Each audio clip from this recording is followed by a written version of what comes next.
భార్య వేధింపులు తట్టుకోలేక బలవన్ మరణానికి పాల్పడిన సాఫ్ట్వేర్ సీతారాం కేసు మరొకసారి తెర మీదకు వచ్చింది. సీతారాం బలవన్ మరణం కేసును పోలీసులు పట్టించుకోవడం లేదంటూ సీతారాం తల్లిదండ్రులు ఆవేదన వ్యక్తం చేస్తున్నారు. రేణుక అంటే సీతారాం భార్య తన బాయ్ ఫ్రెండ్స్తో ఉన్న ప్రైవేట్ వీడియోలను సీతారాంకి పంపించి నానా రకాలుగా టార్చర్ చేసేదని, మానసికంగా వేధించేదంటూ సీతారాం తండ్రి వెంకటేశ్వర రెడ్డి ఆరోపణలు చేస్తున్నారు. వీడియోలు చూసి తట్టుకోలేక తన కొడుకు చనిపోయాడంటున్నారు. కొందరు పేర్లు చెప్పి వారితో వెళ్ళిపోతానంటూ రేణుక బెదిరించేదని, రేణుకకు చాలామందితో వివాహేతర సంబంధాలు ఉన్నాయంటూ వెంకటేశ్వర రెడ్డి చెప్తున్నాడు. ఇప్పటికే రేణుకతో పాటు 11 మందిని పోలీసులు అరెస్ట్ చేశారు. ఫిబ్రవరి 10న ట్యాంక్ బండ్లో దూకి సీతారాం బలవన్ మరణానికి పాల్పడ్డాడు. తన భార్య రేణుకకు వివాహేతర సంబంధాలు ఉన్నట్లుగా 19 పేజీల లెటర్ కూడా రాశాడు.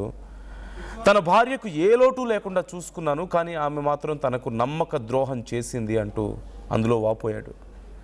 తన భార్యకు 6గురితో వివాహేతర సంబంధం ఉందని ఆ లెటర్లో కూడా మెన్షన్ చేశాడు.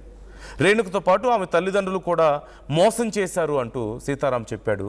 ఒంగోలు జిల్లా మార్కాపురానికి చెందిన సీతారాంకు నంద్యాలకు చెందిన రేణుకతో 2018లో వివాహం అయింది. అతను ఒక సాఫ్ట్వేర్ ఇంజనీర్, మంచి జీతం, మంచి లైఫ్, వాళ్ళకి పిల్లలు కూడా ఉన్నారు.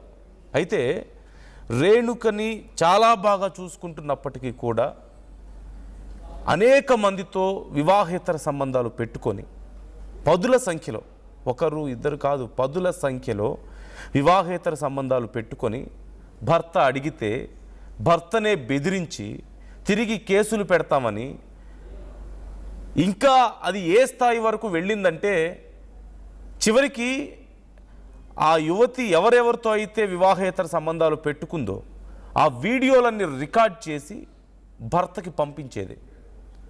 కొంతమంది పేర్లు చెప్పి, ఇదిగో పలానా వాడు పలానా వాడు పలానా వాడు, వాళ్ళతో నేను వెళ్ళిపోతాను ఎక్కువగా మాట్లాడితే అని చెప్పేది.